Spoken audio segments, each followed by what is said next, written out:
Hello friends, welcome to An Academy. This is me, Dr. Siddharth Arora. I hope you realize that UPSC civil services examination में जो polity portion है, specially the polity का जो part है, that has got a direct attachment, direct connection to the bare act of the constitution of India. If you read the Constitution of India, you can understand so much more about the polity, the intricacies, the nuances of the subject than when you are studying from any other book, be it NCERT, be it Laxmikanth, D D Basu. मैंने बहुत सारी किताबें देखी है लोगों को पढ़ते हुए पढ़ाते हुए, लेकिन what the Constitution of India will tell you, which is called as a Bear Act, उसका कोई मुकाबला ही नहीं है. Because that is the pure source, that is the source जहां से बाकी सब कुछ आता है. Constitution of India is the supreme law of the land. अब प्रॉब्लम यह है that everyone knows that, and at least अगर नहीं भी होगा तो everyone may at least have an inclination to realize कि कॉन्स्टिट्यूशन ऑफ इंडिया आना चाहिए. और जैसे ही आपको कॉन्स्टिट्यूशन आ जाएगा, you will be in a far better position to crack most of the questions जो आपको यूपीएससी में पूछा जाता है. लेकिन these are difficult propositions. What does that mean? That one may argue that sir ये जरूरी है, लेकिन one also has to agree कि ये डिफिकल्ट है. यस, बिकॉज द कॉन्स्टिट्यूशन बहुत डिफिकल्ट कॉन्क्रीट लैंग्वेज में होता है, लीगलीज होती है उसमें, and there are quite a few of terms जो आपको नहीं समझ में आएगा. Worry not. In this series which is a 4-part series, जिसका आज फर्स्ट पार्ट है, I will ensure that आपको ये पूरा का पूरा बेयर एक्ट आ जाए. So we are going to start this, but उससे पहले एक बड़ी मेजर अनाउंसमेंट है. Friends, at this stage I should also tell you कि हमारे अन अकेडमी की तरफ से आपको एक ऑसम ऑफर है. एंड द अमेजिंग बात यह है कि it is 60% off. Can you believe? 60% off मतलब 15 महीने का कोर्स 23,499 में मिलेगा.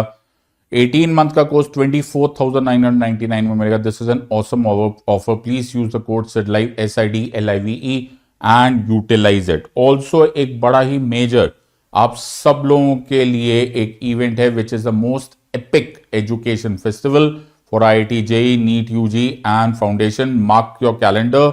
It is on 1st of March 7 PM to 9 PM. Don't miss this.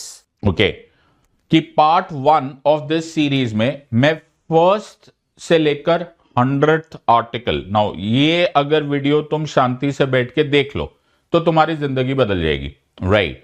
और अगर तुम इसको भी एक टाइम पास की तरह ही ले लोगे, जिस तरह से ज्यादातर एस्पिरेंट्स लेते हैं, then you stand to waste a huge opportunity. So make sure कि आराम से इसको ध्यान से पूरी सीरीज को पूरा A to Z ये वीडियो देखना. ओके, एक मिनट को भी मिस मत करना. Every minute will be rewarding. पहला पोर्शन जो है मैं आर्टिकल 1 to 100 को पढ़ा रहा हूं, और 1 to 100 में से मैं सिर्फ 20 आर्टिकल्स को, मोस्ट इंपॉर्टेंट आर्टिकल्स आपके साथ डिस्कस करूंगा. नेक्स्ट टाइम 101 to 200 करूंगा, उसमें से भी about 20-25 articles I call out and I will ensure कि उनको हम लोग डीप डाइव करेंगे. And similarly all the way till the end. So ये हमारा प्लान है. सो इसको हम लोग पार्ट 1 करेंगे. Now when I say this, okay, let us be very clear on the disclaimer. The disclaimer here is, warning ये है कि these are important from an exam point of view. By no means am I suggesting कि तुम बाकी articles मत करो. Please go ahead. Okay, be my guest. Ensure कि तुम इनको कर लो. I will be more than happy कि अगर तुम इन आर्टिकल्स के सिवाय बाकी आर्टिकल्स को भी कर लोगे. सो मेक श्योर कि मैं ऐसी कोई भी बात नहीं कर रहा हूं कि I am in a prediction business कि यार ये क्वेश्चंस के आगे तो कुछ आएगा ही नहीं. So I am not into that intention at all, and मैं नहीं चाहता कि किसी को भी कोई गलतफहमी हो जाए. सो मेक श्योर दैट अपने अपनी नोटबुक्स निकाल लो and let's start with our journey right now. Everyone is ready, and if you are ready, so am I. Let's start the video. पहला article is article 1 of the constitution, right? सब लोग लिख लो. Article 1 of the constitution deals with what is called as union and its territory. हमारा जो constitution है, it has been divided into several parts. Part 1 of the constitution article 1 से लेकर 4 तक है. इसमें यूनियन एंड इट्स टेरिटरी है. If you read part 1 of the constitution और उसमें आर्टिकल 1 ऑफ द कॉन्स्टिट्यूशन, तो उसमें जो वर्ड लिखा हुआ है वो लिखा है India that is Bharat shall be a union of states. You might as well do yourself a world of good if you can just open the constitution. तो एक बार कॉन्स्टिट्यूशन ही खोल के पढ़ते, आराम से कर लेते. Let's complete this business once and for all, इसको खत्म करते. So it says India that is, so you can read the constitution. It says India that is Bharat shall be a union of states, states and territories thereof shall be as specified in the first schedule. आराम से पढ़ते. So यहां पे लिखा है India that is Bharat shall be a union of states. सबसे पहली बात है कि इस आर्टिकल में इंडिया को दो तरह से रेफर किया गया है, India and Bharat. Now one में आस्क व्हाई यार दो तरीके से क्यों किया गया? दो तरीके से इसलिए किया गया बिकॉज इंडिया जब आफ्टर द ब्रिटिश रूल, एक कॉलोनियल रूल को खत्म करने के बाद, उन लोगों ने लेकिन हमको पिछले 200-250 साल में एक पॉलिटिकल एंटिटी के फॉर्म में इंडिया के नाम से फेमस कर दिया था. इनफैक्ट हमारा यूनाइटेड नेशंस में जो मेंबरशिप हुआ था वो भी इंडिया नाम से हुआ था. तो वो हमारी राजनीतिक पहचान थी, पॉलिटिकल आइडेंटिटी थी. लेकिन जो हमारी सिविलाइजेशनल आइडेंटिटी, जो हमारा डीएनए है, वो भारत है. So the founding fathers of the constitution, some people may criticize this कि हम लोग शायद कंफ्यूजन में इसको बोल रहे थे, but apparently not. In my limited understanding I think हमने दोनों चीजों को एम्ब्रेस किया. वी डिसाइडेड कि हम अपनी पॉलिटिकल आइडेंटिटी को भी सेलिब्रेट करेंगे as well as we will ensure कि हमारी सिविलाइजेशनल एंटिटी को भी किया जाएगा. So if you pay attention, इसमें लिखा है India that is Bharat shall be a union of states. तो इससे यह बात बोला गया कि जो इंडिया जो स्ट्रक्चर है, जो ज्योग्राफिकल स्ट्रक्चर है, उसको हम लोग बोलेंगे कि states and territories thereof shall be as mentioned in the first schedule of the constitution. Now this brings us to the first schedule. First schedule, अगर आप कॉन्स्टिट्यूशन के पीछे चले जाओ, लास्ट में when the all the articles are over, at the end of this you will see that there are list, सूचियां बनी हुई है. उन सूचियों को शेड्यूल्स बोला जाता है. सो द फर्स्ट शेड्यूल में जितने भी स्टेट्स एंड टेरिटरीज है उनका नाम दिया गया. So if you read that, अगर तुम्हें get an opportunity, just have a glance at it, तो हमें जैसे आंध्र प्रदेश लिखा हुआ, तो आंध्र प्रदेश की बाउंड्री में क्या क्या कौन सा एरिया आता है, is all mentioned. Similarly Bihar के बारे में, यूपी के बारे में, पंजाब के बारे में, and so on and so forth. So वो है states and territories are there of as mentioned in the first schedule. और टेरिटरी ऑफ इंडिया में क्या है? So territory of India में you will get states as well as union territories. Now I hope you realize कि ये states and union territories word both was not earlier present. It was present, or rather it was inserted, or it was changed only after the 7th Constitutional Amendment Act of 1956. What is very interesting to note over here, and it's very beautiful actually, if you pay close attention, it also includes acquired territories. अगर India बाद में, after 1947, after 1950, we acquire a particular territory, कोई territory ले लिया, okay, किसी दिन हमने सोचा गोवा हमारा पार्ट होना चाहिए, किसी दिन हमने सोचा पुडुचेरी हमारा पार्ट होना चाहिए, and further on, okay, future में भी ऐसा कुछ हो, तो we will have to add उसका नाम in the first schedule. So let's repeat, India that is Bharat shall be a union of states, the states and territories thereof shall be those which are mentioned in the first schedule, article 1 of the constitution. I hope this is clear. Give me a thumbs up अगर तुम्हें article 1 समझ में आ गया है. Make sure that you make a distinction between the word states जो यहां पर लिखा हुआ है and the state word जो लिखा हुआ है in, for example, in article 12 of the constitution. ये states राज्य है, राज्य, right? So we are talking of geographical territories. Let's look at the next one. अरे वन से जो मेरे, again I am telling you, make no mistake about it, this is my understanding. मुझे लगता है the next very important article जो यहां पर है is article 11. Now let's look at the constitution again. Part 2 of the constitution deal कर रहा है सिटीजनशिप से, और सिटीजनशिप या नागरिकता जो है वो आर्टिकल 5 से स्टार्ट होता है और आर्टिकल 11 तक जाता है. ना मैं यहां पर आर्टिकल 11 की बात कर रहा हूं. Why am I talking about article 11? Because बड़ा इंटरेस्टिंग ये है कि द कॉन्स्टिट्यूशन ऑफ इंडिया नागरिकता के बारे में कुछ बताता जरूर है, लेकिन सिर्फ उस तारीख तक जब तक कि कॉन्स्टिट्यूशन ऑफ इंडिया एनफोर्स हुआ. मेरी बात समझो, 26 जनवरी 1950, 26 जनवरी 1950 को मेरा कॉन्स्टिट्यूशन एनफोर्स हुआ था. So enforce commencement of the constitution 26 जनवरी 1950 तक हुआ था। 26 जनवरी 1950 से पहले पहले नागरिकता यानी कि सिटीजनशिप से बारे में जो कुछ भी आपको जानना है उसको पढ़ने के लिए आप कॉन्स्टिट्यूशन खोल सकते हो। आर्टिकल 5, 6, 7, 8, 9 और 10, part 2 of the constitution, also article 11। लेकिन आर्टिकल 11 क्या बोल रहा है? आर्टिकल 11 ये बोल रहा है कि 26 जनवरी 1950 के बाद, after 26 January 1950, we are not going to be for deciding any issue related to citizenship. यानी कि कॉन्स्टिट्यूशन ने तब तक डिफाइन कर दिया जब तक 26 जनवरी 1950 नहीं आया। एज इट टर्न्स आउट कि उसके बाद का सारा काम कॉन्स्टिट्यूशन बोला this is not our job, this is your job. Your job मतलब पार्लियामेंट का जॉब।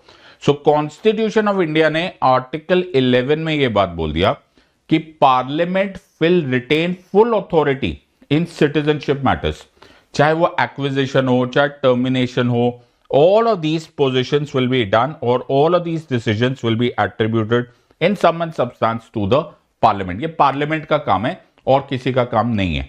अगर तुम्हें थोड़ा बहुत रियलाइज है, इसी वजह से पार्लियामेंट ने एक लॉ पास किया था which is called as the citizenship act of 1955। जो नागरिकता कानून है वो पार्लियामेंट क्यों पास कर पाता है? पार्लियामेंट इसलिए पास कर पाता है because article 11 of the constitution ये पावर पार्लियामेंट को देता है। सो आर्टिकल 11, तुम्हें क्वेश्चन आएगा, who decides the matters related to citizenship after 26 January 1950? Make no mistake about it, don't think for a second, the answer of course here is article 11। So article 11 will speak about parliament having all the powers conferred upon it by the constitution after 26 January 1950. Next article that deserves a deep dive is Article 14. I think this is something that ज़्यादातर लोग बोलेंगे and would agree with me that this is where we are. So I'm cherry picking what I think is important. Again with a warning and again with you may take all of these with a pinch of salt. तुम चाहे तो बीच के सारे articles भी पढ़ सकते हो। In fact you be my guest, I be very happy अगर तुम्हें पूरा कॉन्स्टिट्यूशन याद हो जाए। बट अगर तुम्हें नहीं भी याद हो जाए, at least do this, it will serve you in good stead. Let's try and understand Article 14. Part 3 of the Constitution deals करता है with fundamental rights, मौलिक अधिकारों से डील करता है। Part 3 of the Constitution Article 12 से लेकर Article 35 तक डील कर रहा है। Article 12 स्टेट को डिफाइन करता है, 13 जुडिशियल रिव्यू को डिस्क्राइब करता है, 14 पहला फंडामेंटल राइट है जो कि राइट टू इक्वालिटी में कैटेगराइज होता है। ये एक बार क्वेश्चन आया हुआ है। राइट टू इक्वालिटी है article 14, 15, 16, 17 and 18। We are for the time being dealing with article 14। Article 14 law की निगाहों में इक्वालिटी की बात करता है, समानता की बात करता है। So it says equality before law, the state shall not deny to any person equality before the law और the equal protection of laws within the territory of India. एक एक वर्ड को थोड़ा थोड़ा धीरे धीरे डिफाइन करना, ध्यान से देखो। सबसे पहले यहां पर जो वर्ड लिखा हुआ है, and pay close attention to this word, the word that is written is the word is person. Okay, so make sure that you don't miss this word. Person clearly, evidently speaks about citizen as well as non citizen, यानी कि ये भारत के नागरिकों को भी available है और कोई फॉरेनर को भी अवेलेबल है, विदेशी को भी अवेलेबल है, इसीलिए वर्ड यूज किया गया है person.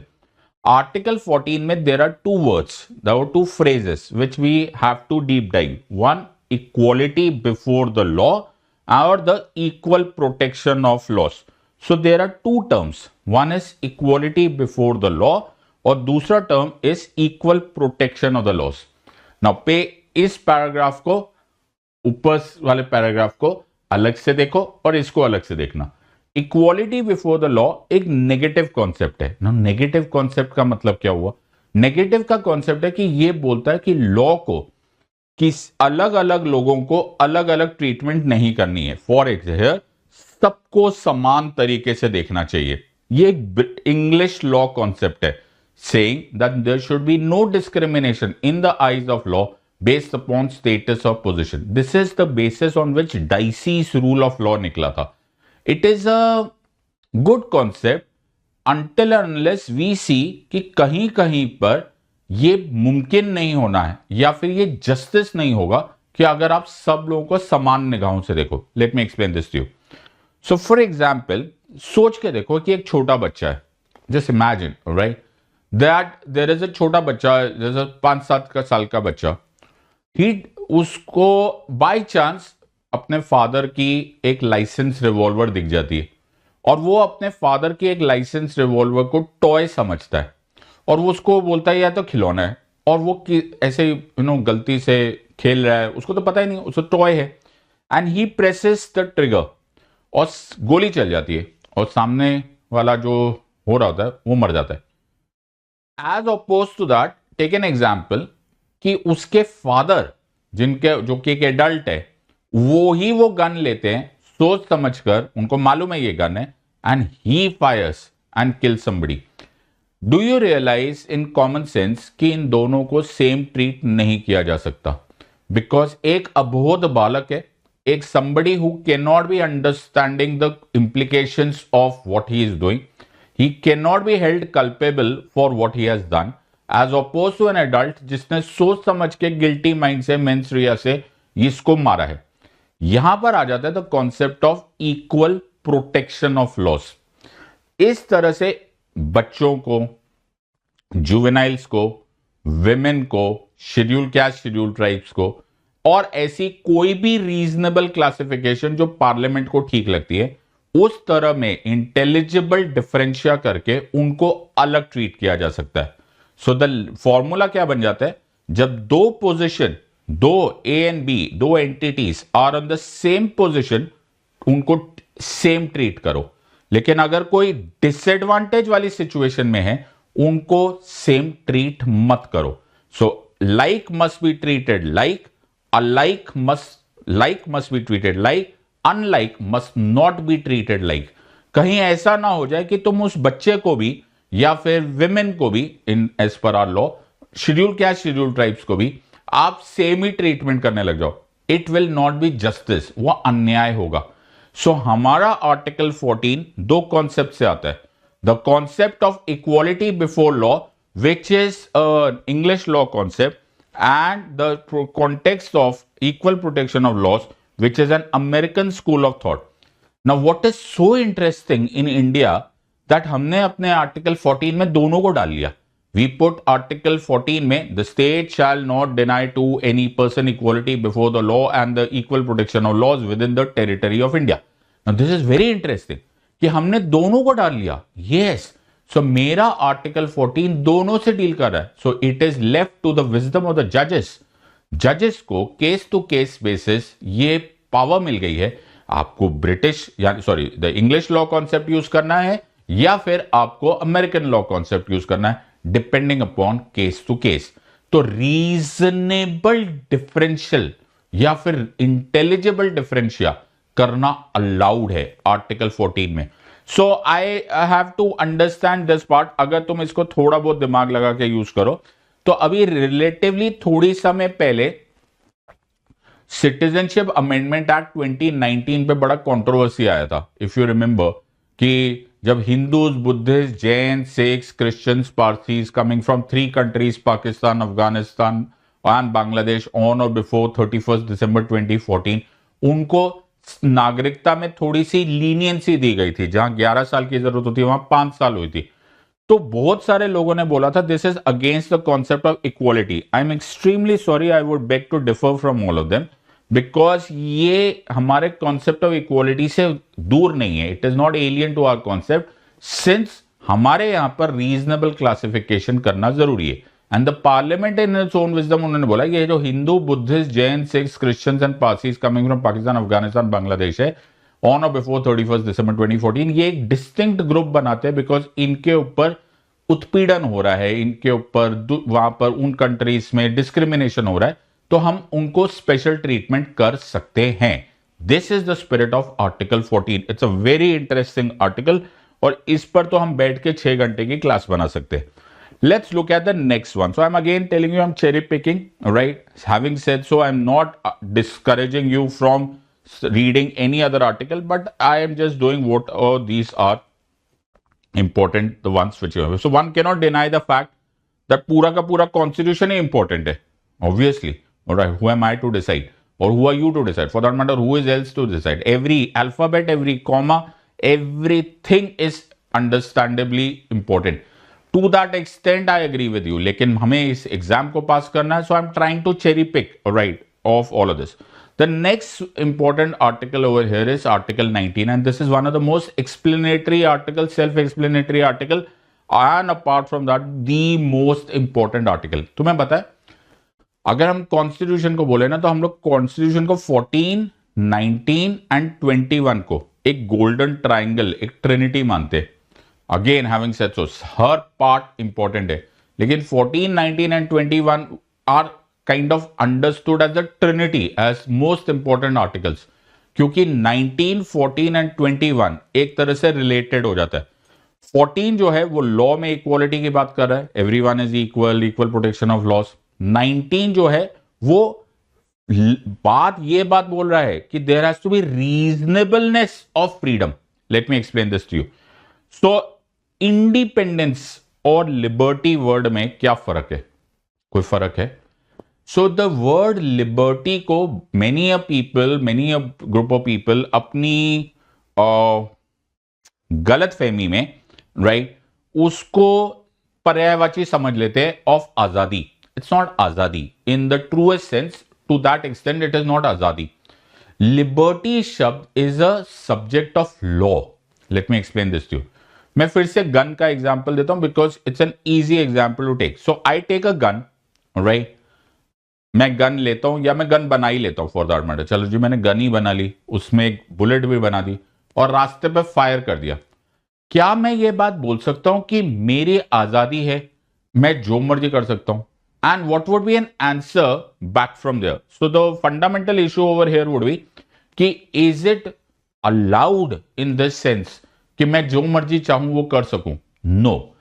You will give me an answer कि no, it's not possible कि आप सब कुछ कर सकते हो. It is not a tenable argument कि आपने गोली चलानी थी, आपने चला ली.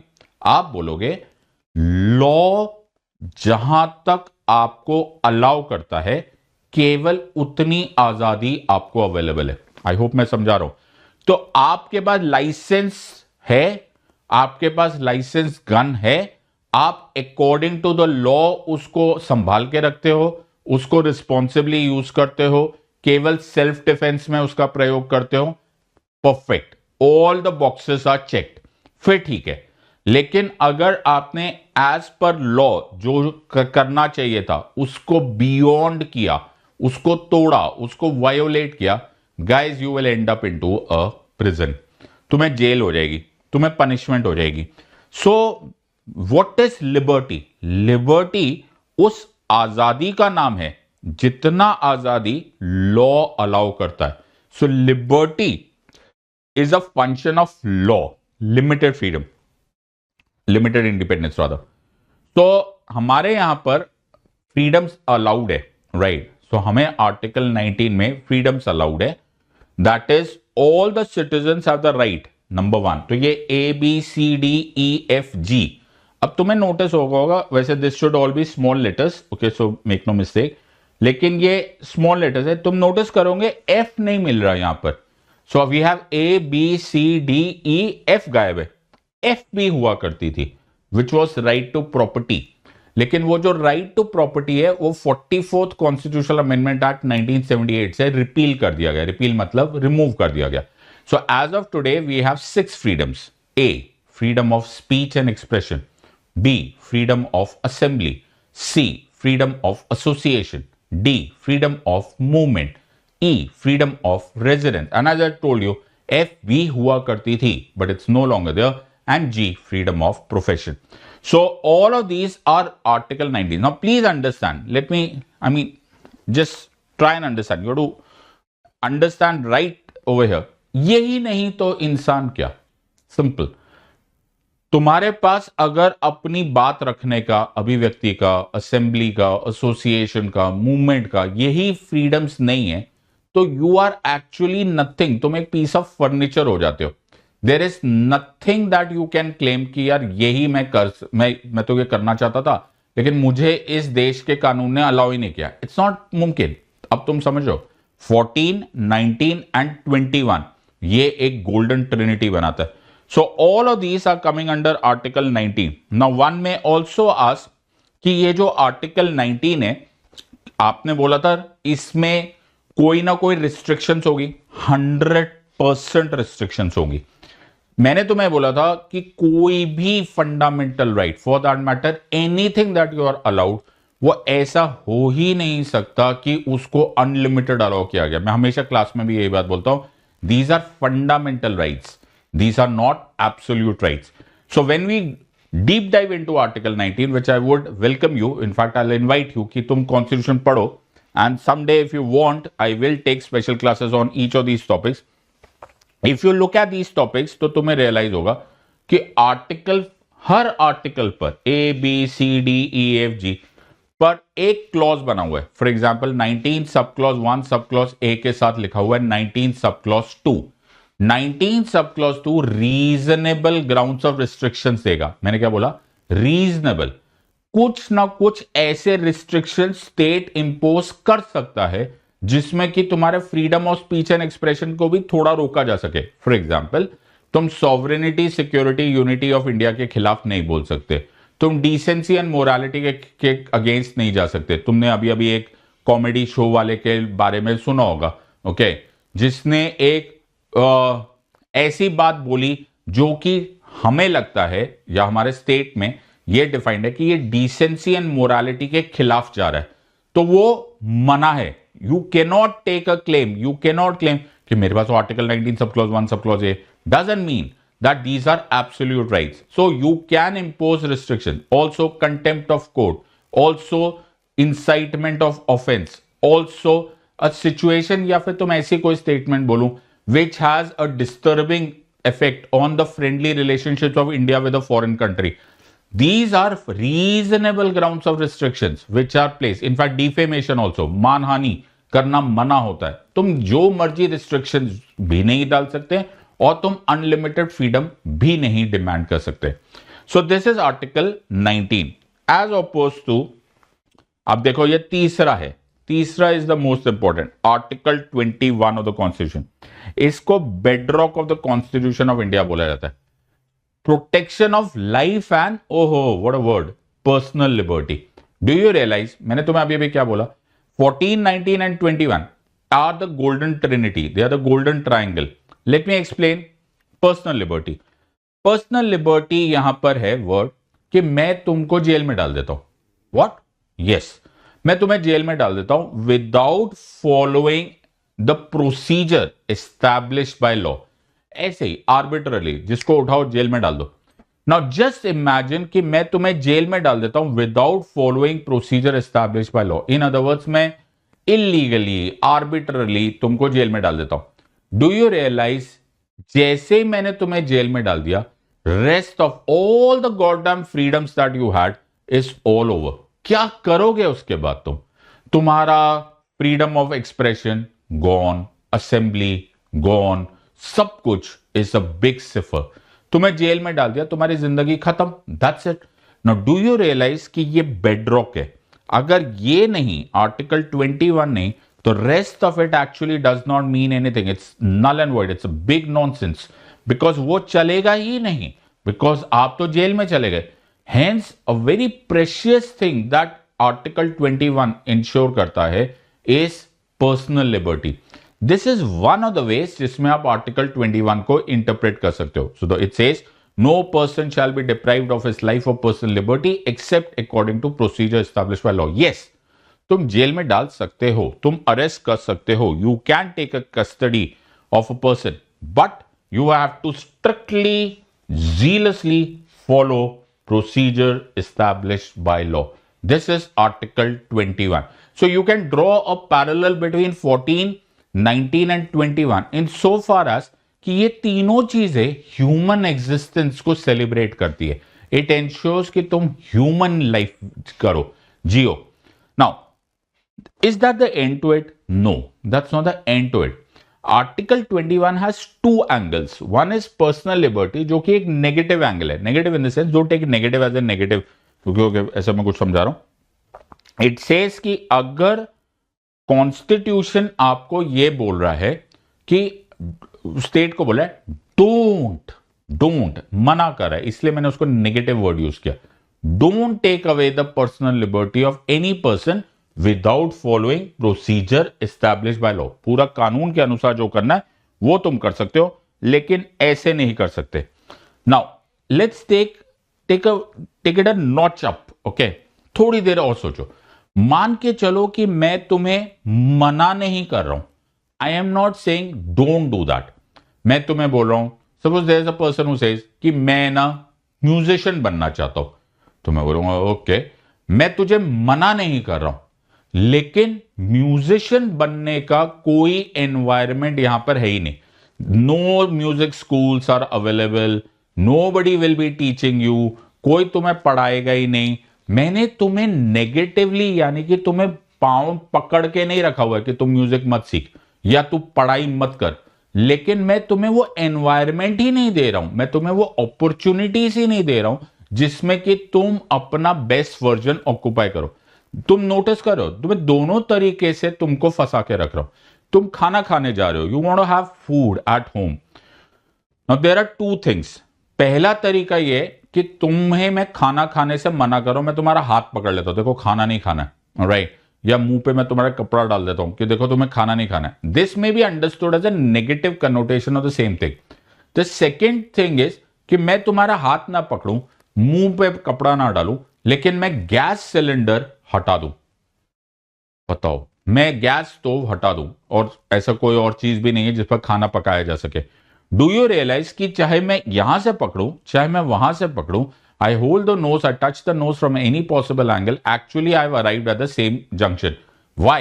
Because दोनों ही केसेस में तुम अपनी लाइफ तो जी नहीं पा रहे हो. This is the second connotation of Article 21, जहां वर्ड लिखा हुआ है लाइफ.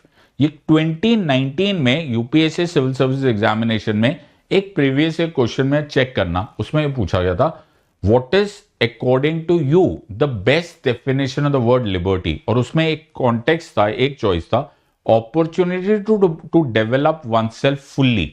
अपॉर्चुनिटी, तुम्हें अपॉर्चुनिटी ही नहीं मिलेगी. मैं तुम्हें, तो तुम go to Taliban for example.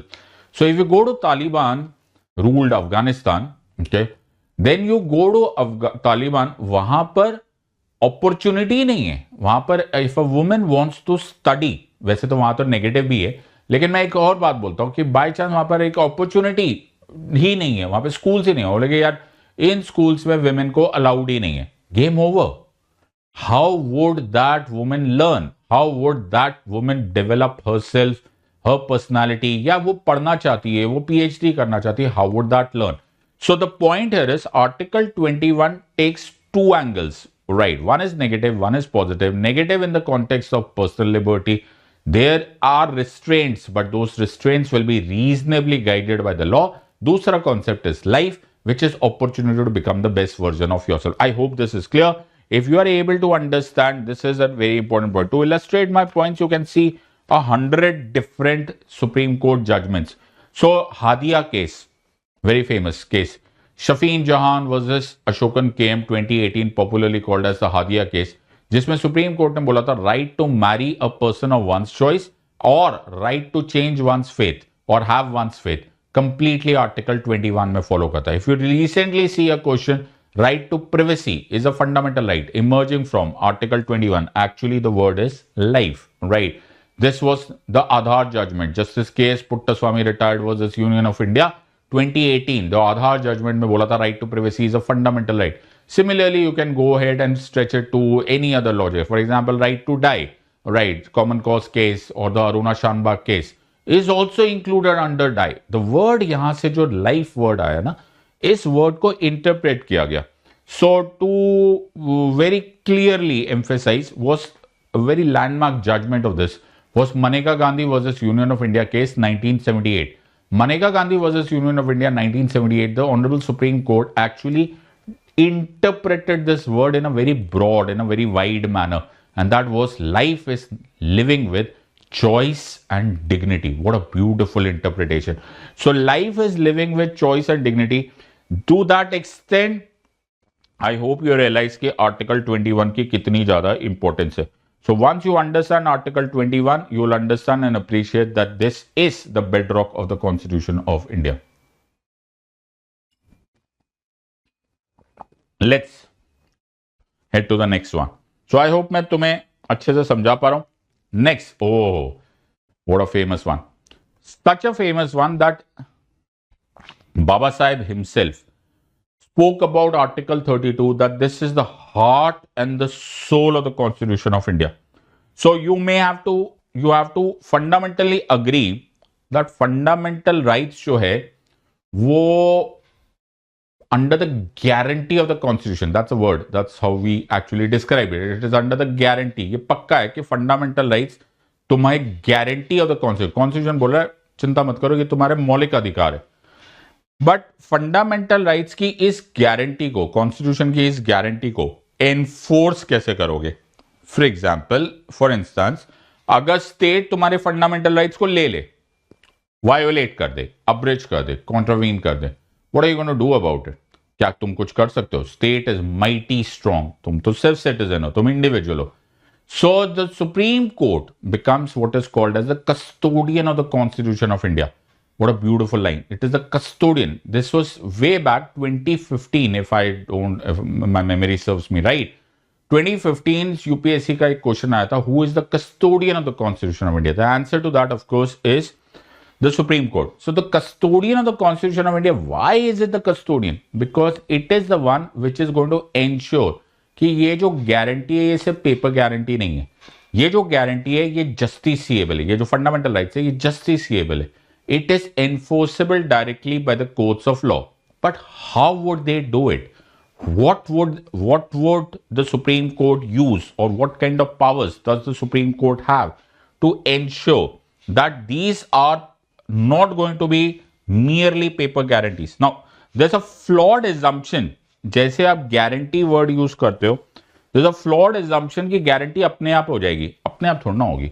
Somebody has to protect that guarantee, और वो गारंटी को प्रोटेक्ट करने के लिए सुप्रीम कोर्ट के पास पावर्स है. उनको जो पावर्स है उनको बोला जाता है writs. So 32, article 32 allows the supreme court, और rather empowers the supreme court to issue writs to enforce fundamental rights. Now what are the different types of writs जो सुप्रीम कोर्ट, या फिर for that matter when we later on deep dive into the subject, तो even high court enjoys. There are 5 types of writs. Number 1, habeas corpus. Number 2, quo warranto. Number 3, certiorari. Number 4, prohibition and mandamus. So have a look at the board. So these are the writs which are, look at the last 3 lines. So these writs are habeas corpus, mandamus, prohibition, quo warranto and certiorari. It will do you a world of good if you remember this part. So the key word here is, from a legal standpoint, ये guarantee तब enforce हो पाएगा when the Supreme Court और the high court has the power to tell the state कि देखो state, ये जो fundamental rights तुम वायोलेट कर रहे हो, you are wrong and we will not allow this to happen. Where is this power coming from? This power is coming from article 32. Now do you realise कि अगर article 32 हटा दिया जाए, the rest of the fundamental right actually does not mean anything. That is why इसको the backbone of part 3 of the constitution, रीढ़ की हड्डी बोला गया. ओके, ये खत्म, बाकी पूरी बॉडी कोलैप्स करेगी. इसीलिए बाबा साहेब ने इसको heart and the soul of the constitution बोला गया. ये नहीं है तो बाकी सब एब्सोल्युटली नल एंड वॉइड है. It's just a joke, it's just a sham, doesn't work. So article 32 very important for all of you. So I hope you are all realising this part. So next that we are looking at, okay, you made, आप इस video को pause करके थोड़ा सा break लेकर चाहे तो चाय पीते पीते भी पढ़ सकते हो, because I am sure that this is going to be hugely rewarding. लेकिन उसी के साथ साथ आपको ये रियलाइज होगा कि ये थोड़ा सा हैवी वेट भी हो जाता है. Make no mistake about it, अगर तुम्हारे ये हो गए पूरे के पूरे, तुम्हारा marks in your UPSC examination will absolutely exponentially rise. So now let's try and understand part 4 of the constitution. So अभी तक हमने जो कर लिया उनमें से जो इंपॉर्टेंट पार्ट्स है, we done part 1 which is article 1 to article 4. We done part 2 of the constitution which is article 5 to article 11. We have also dealt with part 3 of the constitution which actually are fundamental rights, article 12 to article 35. Now is the time that we deal with Article 36 to Article 51, which is Part 4 of the Constitution.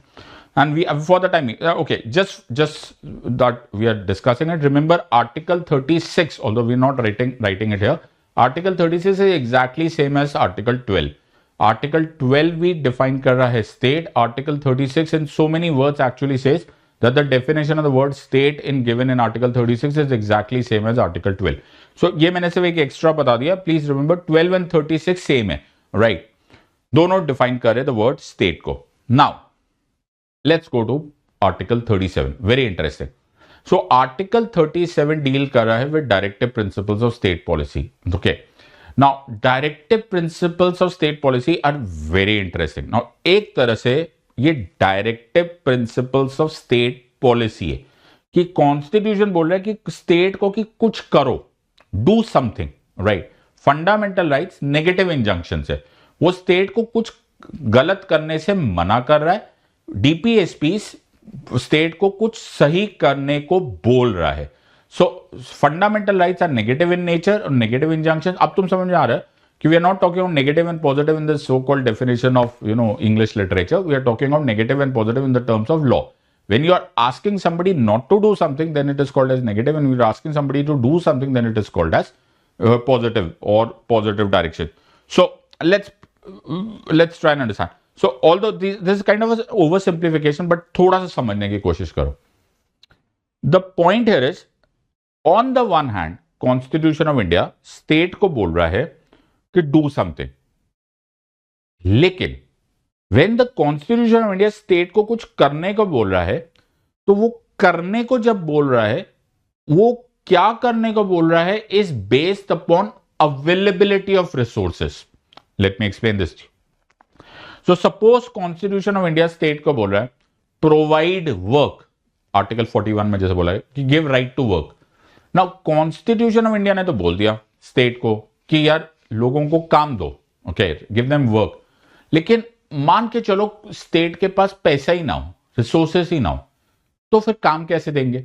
I hope मैं समझा रहा हूं तुम्हें. So DPSPs are very dependent upon availability of resources, availability of opportunities.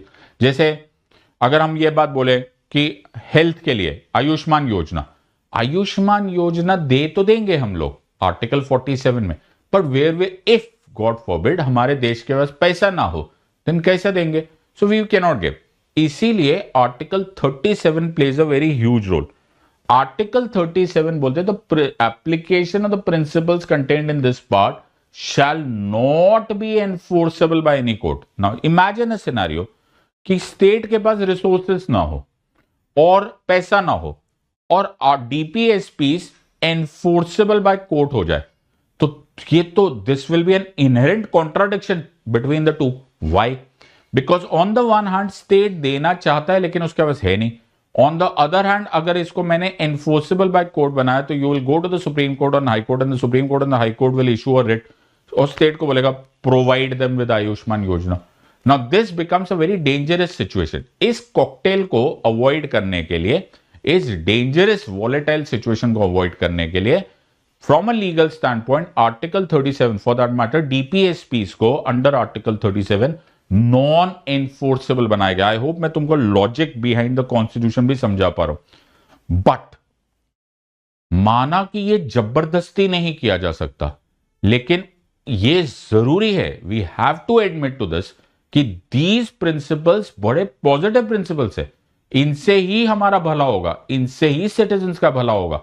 So the next line which follows this line is very beautiful. It says that the principles therein laid down are nevertheless fundamental in the governance of the country. So it is a very beautiful concept. What a lovely thought. कि आपको ये principles को principally accept करना पड़ेगा कि इसी basis पर, इसी थॉट प्रोसेस पे आपने सरकार चलानी है. And it shall be the duty of the state to apply these principles in making laws. ये बड़ा जबरदस्त क्वेश्चन है. In fact very recently I done a previous year question judgement. ये बड़ा अच्छा क्वेश्चन है. इस लाइन को याद रखना. DPSPs are enforced by passing laws. Laws बनाने के लिए, लेजिस्लेटिव एक्शन को गाइड करने के लिए, पॉजिटिव गाइड करने के लिए article 37 says DPSPs are fundamental to the governance of the country. So many a questions तुम्हें यहाँ इसी एक आर्टिकल से आ जाएंगे. तुम्हें क्वेश्चन आएगा, आर DPSPs justiciable? बोलना नो. बोला are DPSPs directly enforceable by the court of law? बोलना नो. बोला are DPSPs fundamental in governance of the country? बोलना yes. बोला are DPSPs required to be followed in principle while passing laws? बोलना yes. All of them coming from Article 37 of the Constitution. Now, Article 37 should be read in the same breath as Article 38. Now, why so?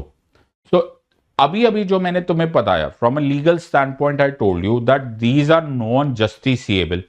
But I also told you from this same point of view that these are the principles which must be followed in making laws. These are fundamental to the governance of the country. लेकिन one may ask a question, one may wonder, ये actually तुम कर क्या रहे हो? What is the aim of DPSP? ये बना क्या रहे हो? तो जो हम DPSP में हम करने का फाइनली मकसद ये है कि हम देना चाहते हैं और करना चाहते हैं the word welfare of the people. The word here is the keystone, the key word of DPSPs is कि DPSPs will provide, or final aim of that is to provide justice, social, economical and political. कहा गया justice, social, economic and political, which will ensure the welfare of the people. इसको तुम अलग अलग तरीके से बोल सकते हो. You can rephrase it in 100 different ways. So you can put it in this way that the concept of DPSPs or the final aim of DPSPs is to provide a welfare state or to establish a welfare state. You can also be asked the question, you can inverse the entire thing and say, what is the aim of DPSP? You can also say that this is to provide justice, social, economic and political. You can also say that justice, social, economic and political means that you are making a welfare state. So you take it from here or from Z to A or from A to Z, either way it makes no difference. But this is where things become interesting. Read the preamble of the Constitution. Do you recall? Do you remember the preamble? Preamble of the Constitution says, we the people of India having solemnly resolved to constitute India into a sovereign, socialist, secular, democratic republic and to secure to all its citizens justice, social, economic, political, liberty of thought, expression, belief, faith and worship, equality, status and opportunity, fraternity, assuring the dignity of the individual and the unity and the integrity of the nation. In our Constituent Assembly on this 26th day of November 1949, do hereby adopt, enact and give to ourselves this Constitution, full stop. Did you notice इस पूरे line में, इस पूरे speed में, there were 3 words. In fact, there were 4 words. We the people of India having solemnly resolved to constitute India into a sovereign, socialist, secular, democratic republic and to secure to all its citizens justice, social, economic and political. What a beautiful combination can you do between Article 38 and the preamble of the Constitution. So Article 38 as it is using the word justice, social, economic, political, which is as it is replicated in the preamble of the Constitution. So this is very beautiful.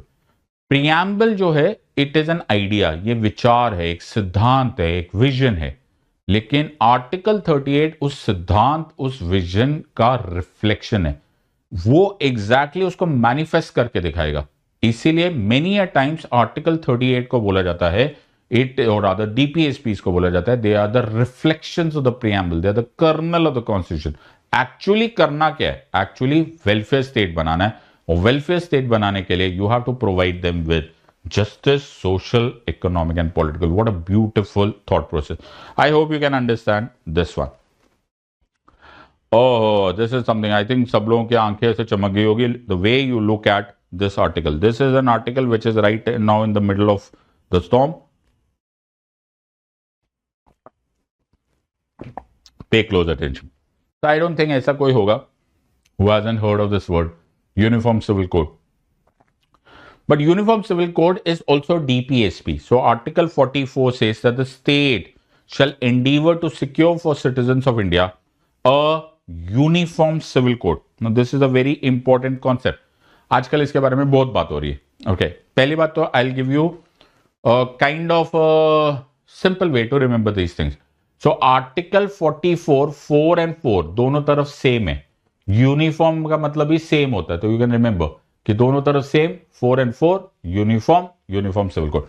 So I am just trying to be helpful in whatever whichever way is possible. So now let's try and understand this. Laws अलग अलग तरीके के होते हैं. There are criminal laws, फौजदारी के कानून, civil laws, दीवानी, but then there are also group of laws जिनको आप पर्सनल लॉज बोलते हैं. पर्सनल लॉज वो होते हैं जो पर्सनल मैटर्स में, marriage, divorce, succession, adoption, maintenance में यूटिलाइज होता है. आमतौर पे if you from a legal stand point if you look at this, ज्यादातर criminal laws and civil laws they are primarily they're almost same. Okay, regardless of your religion, it doesn't actually make a difference. So regardless of whether I'm a Hindu, Buddhist, Jain, Sikh, Muslim, Christian, Parsi, it doesn't matter. If I commit a murder, sorry buddy, you're going behind bars. Right, तुम्हारे ऊपर law equally apply होगा. In 9 out of 10 cases, even civil law, property laws applied more or less same ही होते. लेकिन here is where things become interesting. In case of, insofar as personal laws are concerned, religion starts playing a huge role. Most of our जो हमारे personal laws है, they come from far behind. For example, a Hindu man marries a Hindu woman. एक हिंदू आदमी की हिंदू औरत से शादी हो जाए, तो उसके लिए जो law which is applicable becomes Hindu Marriage Act of 1955. Similarly, in the same breath, if I draw parallel to that, एक Muslim man की एक Muslim woman से शादी हो जाए, the law that becomes applicable is Muslim Marriage Act, which is the Shariat Application Act of 1937. Similarly, Parsis, and similarly, you can go ahead with all of these discussion. Now, Article 44 क्या endeavor कर रहा है? What are they trying to do? Or what is the aim? What is the Constitution telling the state to do? State को बोला जा रहा है कि try as far as possible, जितनी जल्दी हो सके, make a uniform civil code. Uniform civil code is not to deal with criminal law, civil laws. We are talking about personal laws. Make a set of personal laws. जो personal laws is the Hindu marriage laws or the Muslim laws and so, इन सबको एक common law बना दिया जाए. Fair enough. Now, there could be a counterpoint to this also. There could be a counter argument to this also. So there are not everybody is in the favor of Article 44 or Uniform Civil Code. Some would say, or some would argue, why? These are personal laws. They come according to our religion. Our religion comes from thousands of years back. Why do you want to change this? Why do you want to remove what is called as pluralism from India? So, law, जो courts है, जो वकील है, जो judges है, we are always interested in making the law uniform. It's always better to apply. उसमें ambiguity के chances कम होते हैं, उसमें misuse कम होना चाहता है.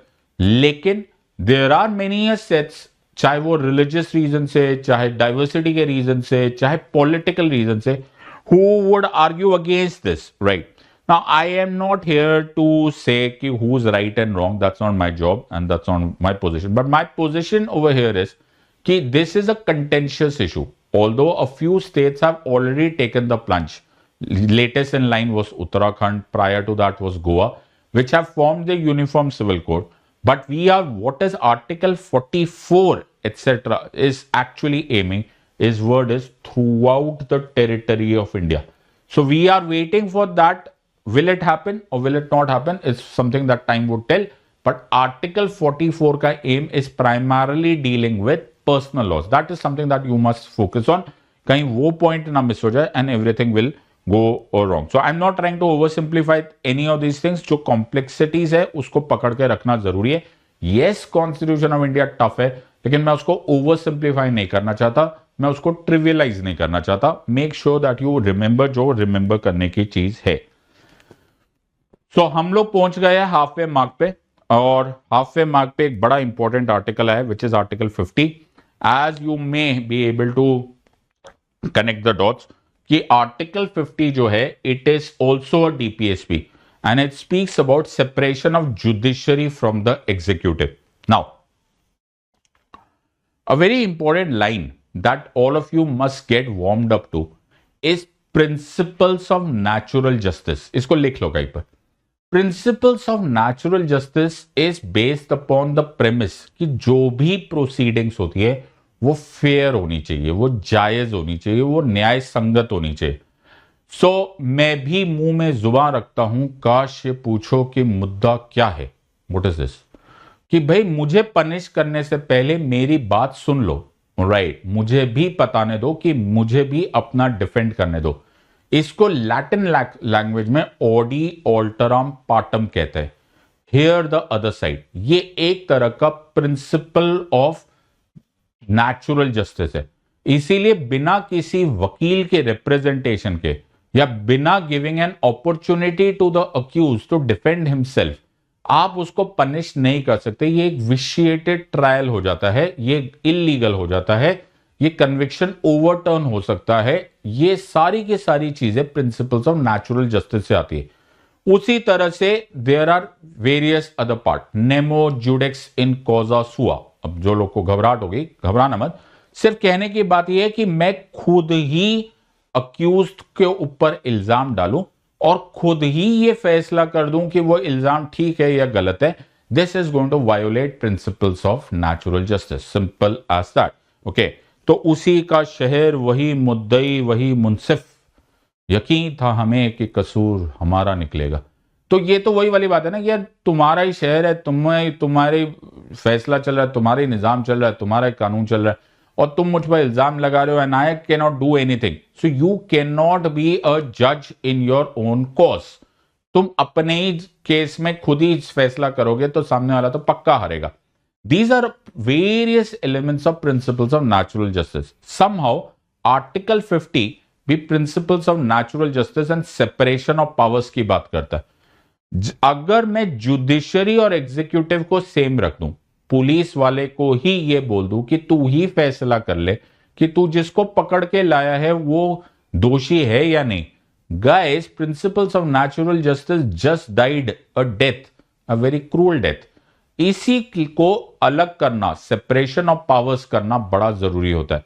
So we back criminal procedure code CrPC 1973 में इसीलिए एग्जीक्यूटिव मजिस्ट्रेट्स को जुडिशियल मजिस्ट्रेट से अलग किया गया था।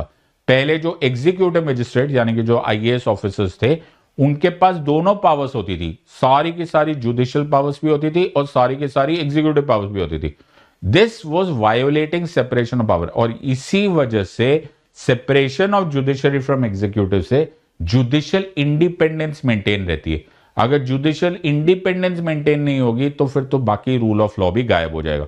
सो from a legal stand point I hope you understand it's a very important element of article 50, और ये article 50 is the state shall take steps to separate the judiciary from the executive in the public services of the state.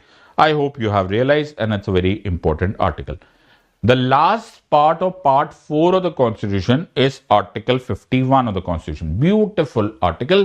In fact, if I am not wrong, 2-4 साल पहले ही ये UPSC previous year question में आया हुआ है. It says about promotion of international peace and security. So promotion of international peace and security में बोला है the state shall endeavor to promote international peace and security, maintain just and honorable relations between nations, foster respect for international law, obligations in dealing etc. ये एक तरह से article 51 कहीं ना कहीं डीपीएसपी है, लेकिन ये it is drawing from our thought process in international relation. क्या हम लोग वसुधैव कुटुंबकम मानते हैं? क्या हम मानते हैं कि वर्ल्ड इज आवर फैमिली? क्या हम मानते हैं कि दुनिया में एक इंटरनेशनल रूल्स एंड ऑर्डर होना चाहिए? अगर मानते हैं तो ये सब करो. सो दिस इज दैट कॉम्बिनेशन जहां पर यू आर ओवरलैपिंग डीपीएसपी, जो कॉन्स्टिट्यूशन ऑफ इंडिया स्टेट को बोल रहा है रिस्पेक्टफुली अपने इंटरनेशनल रिलेशंस करो. Be a responsible country, be a country जिस पर ट्रस्ट किया जा सकता है, बी अ कंट्री जो अपनी ट्रीटीज, अपनी ऑब्लिगेशंस, अपने रूल्स एंड ऑर्डर्स को फॉलो करता है. And a very important line which we will for the time being not go deep into it, but it is a very beautiful, it comes across as a very difficult line, but अभी के लिए याद रख लेना that you must encourage settlement of international disputes by arbitration. अभी के लिए तुम्हें नहीं भी समझ में आएगा तो make sure that you remember this. I kind of I'm afraid इस तरह के क्वेश्चंस आते हैं और आ भी जाते हैं तो बिना पूछे बिना समझे लोगों को आंसर देना पड़ता है. जो just let us put it this way कि इसको अभी रट लो, ओके, एनकरेज है, arbitration is an out of court settlement, इतना समझ लो। तो ये लाइन एक याद रख लेना, it will help you in article 50। यहां खत्म हो जाता है डीपीएसपी और अब स्टार्ट हो जाता है एक different zone. So we are now talking about union executive. तो यूनियन एग्जीक्यूटिव में पहला बोला है there shall be a president of India. What a beautiful line. Now इसको बड़े अच्छी तरह से आप याद रख सकते हो। ओके, सो 2, ओके, 3, ओके, 4। मैंने क्या बोला? 2, 3, 4। बाजू में लिखो 5, फिर लिखो 6, फिर लिखो 7। तो यहां लिखा 2, 3, 4, 5, 6, 7 sequence. Article 52 of the constitution, 2 and 5 ना, 52 of the constitution deals with the president of India. Article 63 of the constitution deals with the vice president of India, and Article 74 of the constitution deals with Union Council of Ministers to be headed by the Prime Minister. फिर से मैं बोल रहा हूं। So Article 52 president, okay, Article 63 the vice president of India. तो वहां पे लिखा था there shall be a president of India, यहां लिखा है there shall be a vice president of India. और उसी तरह से if you read article 74 of the constitution, there shall be a council of ministers to be headed by the prime minister to aid and advise. तो ये 52, 63 and 74 you can do it together. Amazing, I hope you remember. ये तुम्हारा union executive के सारे articles हो जाएंगे। So President of India, there shall be, सबसे important word is कि these articles are, or this is, the word says is, it's qualifying the word is shall. President of India एक mandatory office है। In other words, तुम ये नहीं बोल सकते कि इस साल president है या एक महीने के लिए नहीं है। I'm sorry, 24/7, 365 days of the year, you shall have the President of India. He is the top executive in India.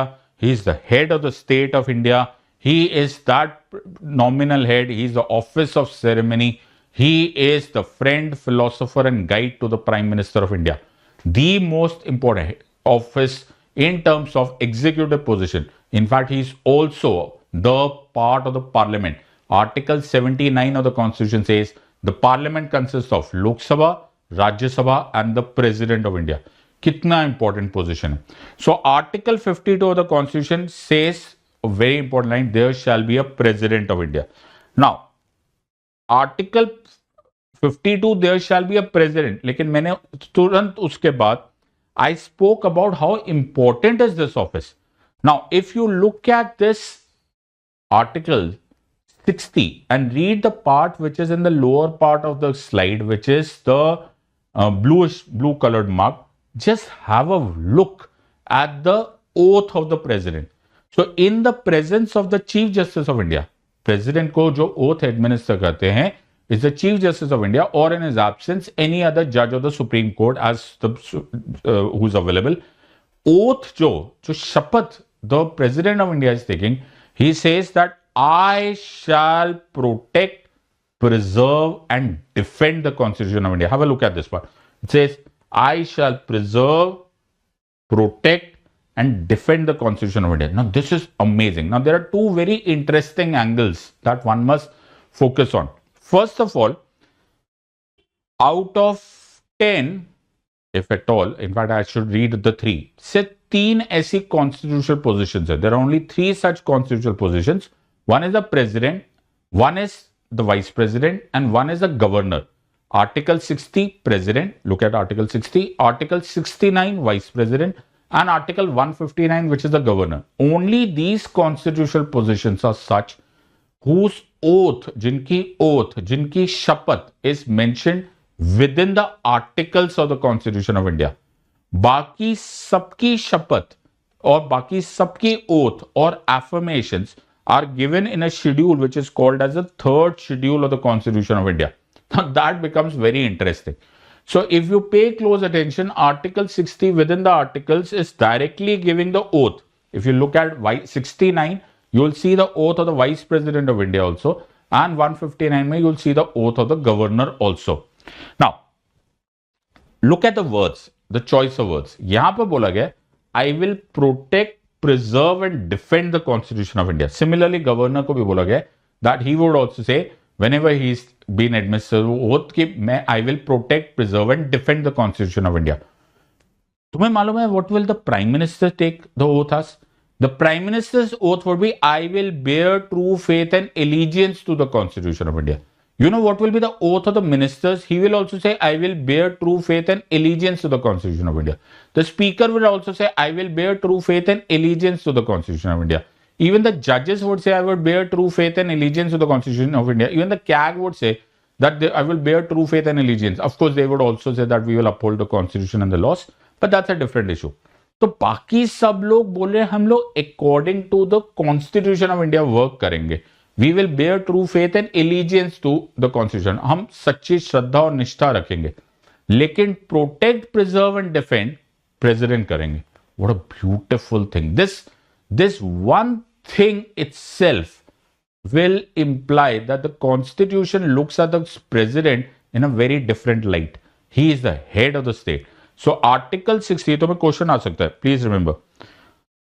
एक और है which is very interestingly just following article 60 is talking of article 61.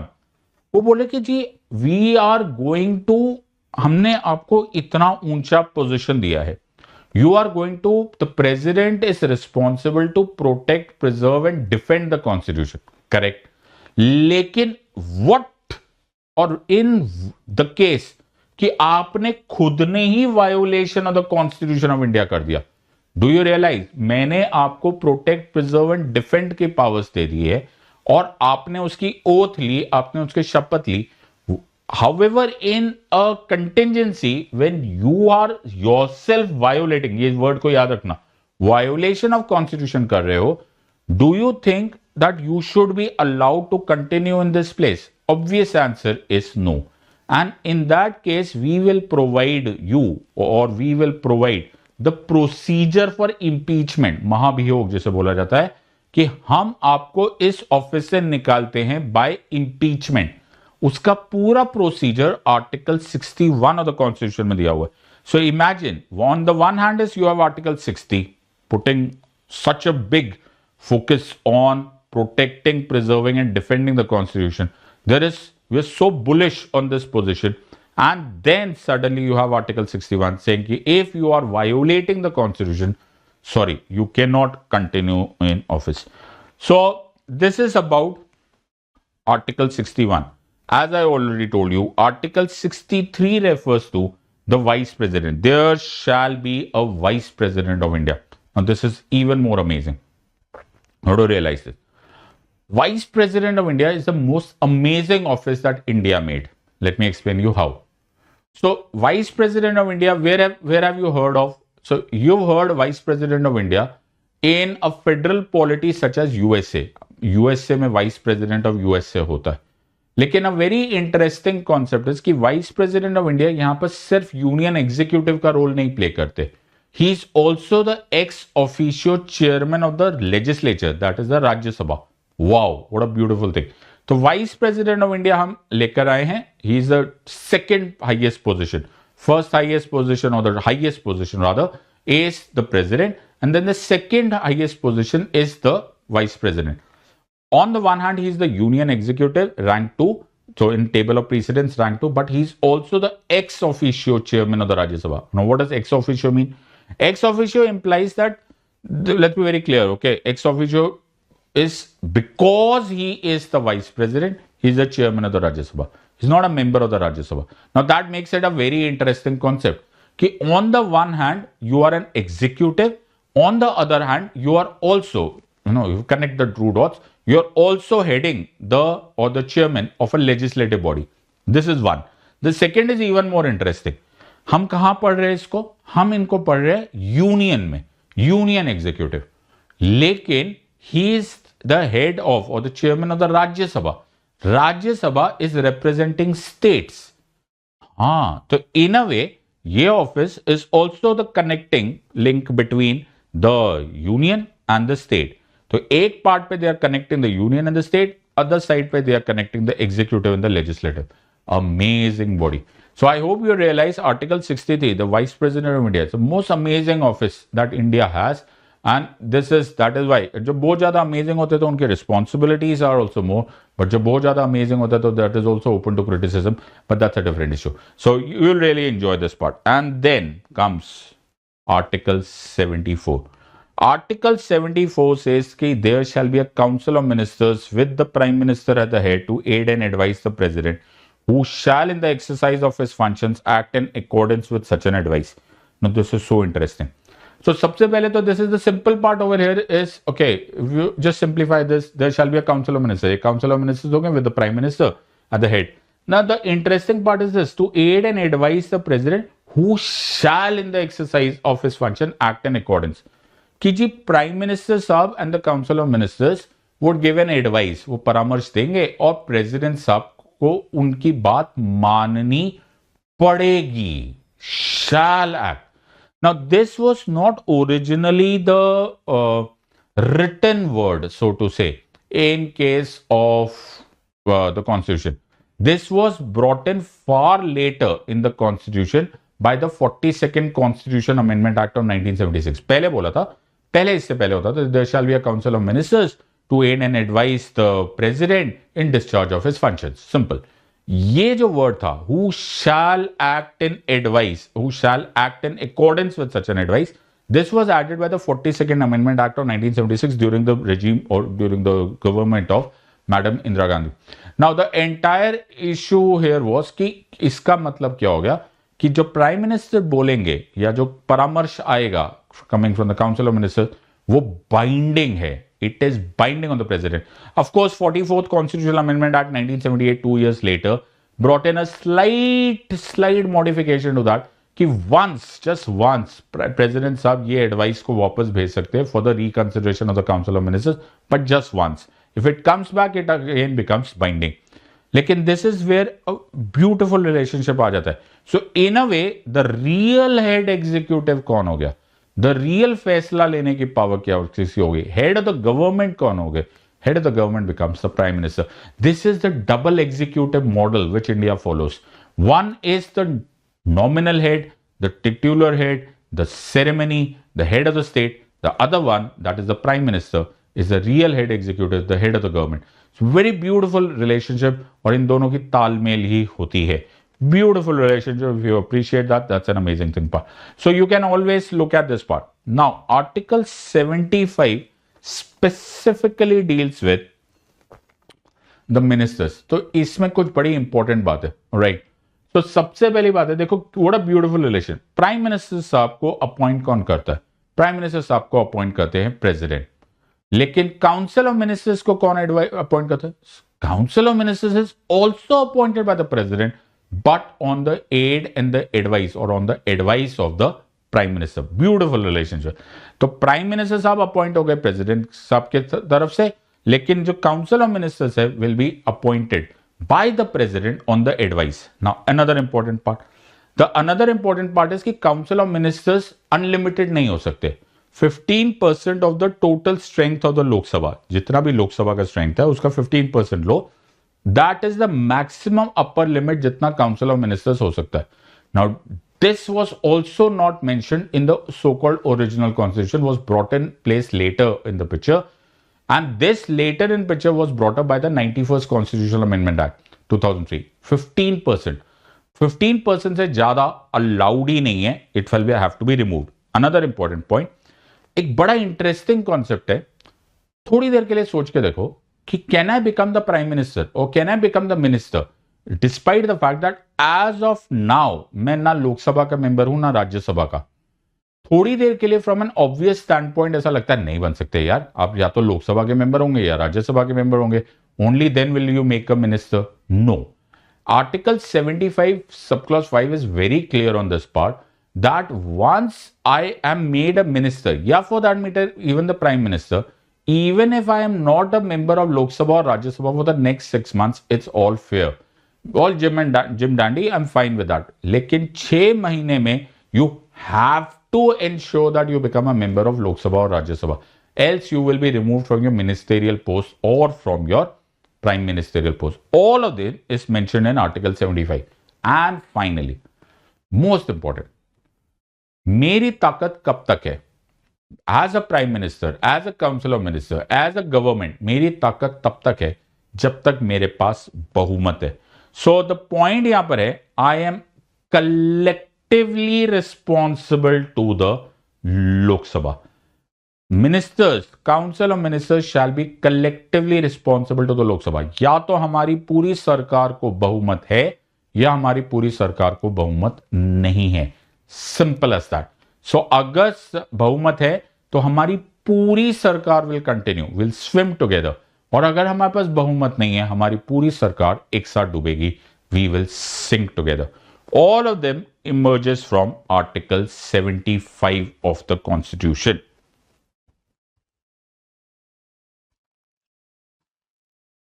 Now that brings us to the last article that we need to discuss today. Now this is Article 100. What a beautiful coincidence that we are discussing the last article from the first part as Article 100. Article 100 speaks a very beautiful word, and that word is quorum. Quorum. So quorum of the house is that minimum attendance. Quorum, Quorum, is the minimum number of people who must be sitting, members who must be sitting in the Lok Sabha or the Rajya Sabha, without which कोई meaningful काम नहीं हो सकता. As a convention we left it to the presiding officers कि वो फैसला करेंगे कि कोरम है या नहीं है. Quorum, however, as per the constitution is 1/10 of the total numbers. कम से कम 10% of the total number of members of the house होने चाहिए. We leave it, as I told you, to the discretion of the judge, of the presiding officer. वो फैसला कर लेते. तो ऐसे जरूरी नहीं कि एग्जैक्टली गिना जाता है, but more or less they should be clear कि the quorum has to be there. जब तक कोरम नहीं होता तब तक the functioning of the house नहीं होगा. और जब तक कोरम नहीं आता या फिर कोरम आता ही नहीं है डिस्पाइट वार्निंग्स, तो the presiding officer is well with in his power to adjourn the house, स्थगित कर देना या सस्पेंड कर देने का उनके पास ताकत होती है. That is all written in article 100 of the constitution. So beautiful provisions written. और ये सारी चीजें तुमने कहीं ना कहीं पढ़ी होगी, बट अब तुम्हें रियलाइज हो रहा होगा कि this is directly, absolutely directly culled from the constitution of India. तो जो तुम्हें क्वेश्चंस बड़े चैलेंजिंग लगते थे वो अब रिलेटिवली इजी लगेंगे once you know the bare act. I hope you have enjoyed this and realise कि कॉन्स्टिट्यूशन को भी सिंप्लीफाई किया जा सकता है. और कॉन्स्टिट्यूशन से पढ़ने के बाद तुम एक चैंपियन बन जाते हो. Once you know it, right? So I hope you have enjoyed this. Comment section में डालना वेदर यू लाइक इट. और नेक्स्ट टाइम हम लोग आर्टिकल 101 से लेकर 200 तक को डील करेंगे. आई hope you have enjoyed this. In the words of an academy, let's crack it. Until next time, God bless, thank you and जय हिंद.